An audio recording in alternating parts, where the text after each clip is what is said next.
qu'on devrait changer.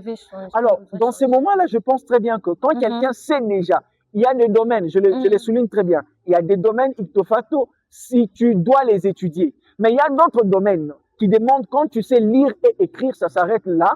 Tu dois maintenant te développer. En tout cas. Tu dois maintenant te développer. Mais hélas, dans nos écoles, c'est pas ce qu'on est en train de faire aujourd'hui. C'est autre chose. C'est autre chose. On va vous raconter des histoires. Tu vas retenir des histoires et qui, après, ne te serviront à rien.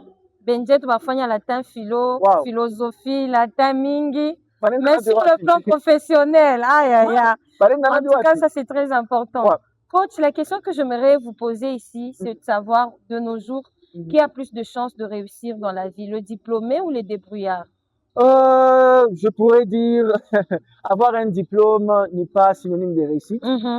Même quand tu as un diplôme, tu dois être débrouillard. Parce que même pour déposer des demandes d'emploi, tu dois avoir le courage. Donc aujourd'hui, je ne pourrais pas dire les diplômés, je peux dire les débrouillards. Mais sur les débrouillards aussi, il y a quelque chose que je pourrais rajouter en tout cas, après. Vraiment. Oui. Parce que nous parlons ici du débrouillard et vous étant entrepreneur, comment est-ce qu'un débrouillard peut quitter du niveau du débrouillardise pour atteindre le niveau d'entrepreneuriat? Est-ce que tout débrouillard doit finir par être entrepreneur? Parce que de nos jours, on se demande, nous devons être dans un monde où tout le monde est entrepreneur. Alors, ça va fonctionner comment? Hein? Si tout le monde devenait entrepreneur, entrepreneur plutôt, qui va proposer quel service à qui? Qui va recourir à qui? Dans ce sens-là, j'aimerais un peu, avec votre permission, essayer de définir un peu c'est quoi l'entrepreneuriat. Parce qu'il y a la personne qui est en train de nous suivre ne pourra pas comprendre.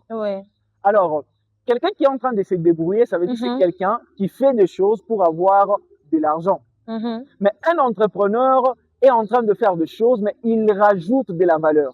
Ça veut dire que tout le monde n'est pas entrepreneur. Nous avons plus des hommes d'affaires et des femmes d'affaires que des entrepreneurs, mais qui s'appellent être entrepreneurs. Donc, d'ailleurs, récemment, ici, j'avais dit cela. Je dis ceci, tout entrepreneur est un homme d'affaires. Mais tout homme d'affaires n'est pas entrepreneur. En tout cas. Je donne un exemple. Toi qui es en train de me suivre, tu achètes des choses, tu es en train de commercialiser les choses, déjà une marque qui existe. Tu n'es pas entrepreneur, tu es un businessman ou tu es une businesswoman. Mais quand tu prends ces choses-là, tu les transformes. Tu deviens entrepreneur parce que tu as transformé, tu as déposé ta marque de fabrique. Là, tu deviens un entrepreneur. En tout cas, donc l'entrepreneuriat engage la créativité. Engage la créativité. La création des emplois. Ouais, la création également. En tout ça cas. veut dire tout celui qui vend les choses, mais sans pourtant que ça puisse être sa marque. Permettez-moi de vous dire que vous n'êtes pas entrepreneur, vous êtes homme d'affaires, femme d'affaires. Alors, celui qui se débrouille, il est encore au bas de l'échelle parce que lui sort. Vous savez, quand on dit je me débrouille, dans un sens, vous allez le comprendre, on dirait quelqu'un, quelqu'un qui cherche juste le pain quotidien. Donc, il veut pas plus. Oui, il sort le matin, il dit, je pars me débrouiller. Et quand il rentre, c'est avec un peu le pain, et puis ça s'arrête là. En tout cas. Mais celui qui fait les affaires, il fait ouvrir une boutique, un magasin. Mais celui qui est dans l'entrepreneuriat cherche à faire une entreprise. Alors, comment celui qui se débrouille va pouvoir quitter du débrouillard vers un homme d'affaires, de l'homme d'affaires vers un entrepreneur? C'est d'abord avoir, premièrement, la discipline. Premier point. Je ne sais pas si je peux continuer. La discipline. Voilà. La discipline. Comment? C'est que, permettez, je pourrais essayer un peu d'utiliser même la Bible. Vous savez, tout ce qu'on est en train de recevoir n'est pas censé être bouffé ou mangé. En tout cas. Mais hélas, tous ceux qui s'appellent débrouillards, ils vont constater déjà, quand ils se disent je suis débrouillard, ils ont la mentalité. Pour le ventre. Oui, ils ont la mentalité de manger même la semence. Vraiment. Je gagne aujourd'hui, je dépense tout. Et puis demain, je vais encore gagner. Je me débrouille encore. Voyez-vous? Or, si vous voulez aller de l'avant, vous devez arrêter avec cette mentalité de gagner et de manger tout. Vous devez avoir de projets. C'est ce que nous appelons le model business. Vous devez avoir un planning de dire d'ici 1 mois, 2 mois, 3 mois.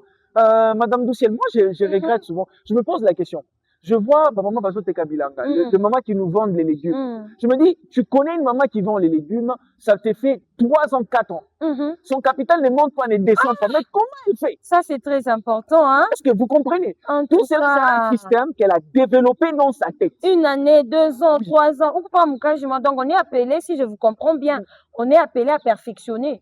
C'est-à-dire aujourd'hui, je peux commencer dans la vente de braises, par exemple. Exact. Et puis, une année après, j'ouvre un dépôt. Okay. Donc, j'étais détaillant, je deviens grossiste. Exactement. Donc, on est appelé à faire ça. Ouais, même la spiritualité nous exige à grandir. En fait, si tu ne veux pas grandir, je te dis non, moi, je vais rester là-bas, je vais rester statique. Mais ton corps lui-même, il va te dire qu'il est en train de grandir sans toi. En tout cas. Mais comment toi, tu ne peux pas grandir dans tes finances? Vraiment. Comment tu ne peux pas grandir dans ton langage et tout? Le problème, c'est que c'est quoi? Les gens qui sont en train de nous suivre, les débrouillards, est-ce que tu n'es pas fatigué de sortir chaque jour à 5 heures, de rentrer à 20 heures dans le même système? En tout cas. Tu n'as plus le temps pour ta famille, tu n'as plus le temps pour tes enfants. Alors, la première des choses que nous avions dit, c'est la discipline. La deuxième des choses, c'est avoir un plan ou un